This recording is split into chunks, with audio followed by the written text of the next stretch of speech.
على كل حال تمديد العقد النقطة الإيجابية في تمديد العقد هو كما يقول لك لا ستابيليتي تاع الطاقم الفني. إذا كان فيه من بعد كلام آخر مع بالماضي هذه تخصه هو والاتحادية، احنا بوغ لا ستابيليتي اللي ما عرفنا من قبل. كانوا كيما كان المدرب علي لوزيتش، خرجنا من الدور الاول تاع كاس افريقيا ولعبنا لاكارت تاع ستابيليتي، ومن بعد في كاس العالم فزنا رحنا للدور الثاني. من بين النتائج لكل الفرق الوطنيه هو تكون فيها كما يقول لك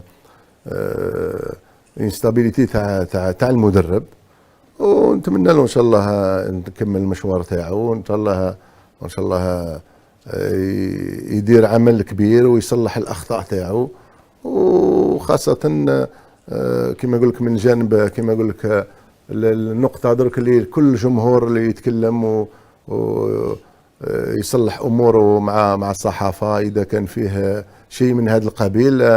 انا راني لاعب سابق وراني مدرب وكل شيء، ولكن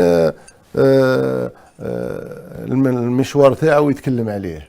36 مقابله كاس افريقيا، ومن بعد انهزمنا في كاس افريقيا، وكما نقول لك ما انهزمنا بطريقه مفاجئه. خلينا نكمل. ساطرح عليك اهداف. اسمح لي ضيعنا اهداف رئيسيه اللي جعل جلها هو المدرب المونديال. معليش خلينا نكمل. معليش خليه يكمل رايه ونعطيك سؤال مصطفى.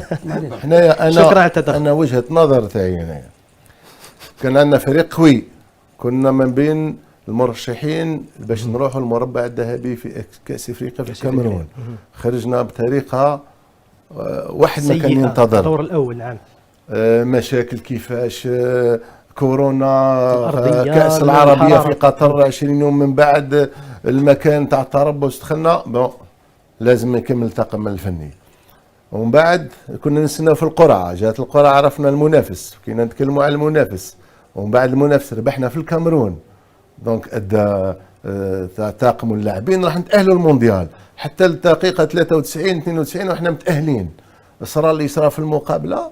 انا نظن كي تشوف الماضي في الفريق الوطني، النتائج هي اللي شفعت فيه بالماضي، لانه ما يقدرش يستغنوا به بعد النكسه تاع كاس افريقيا وما رحناش لكاس العالم.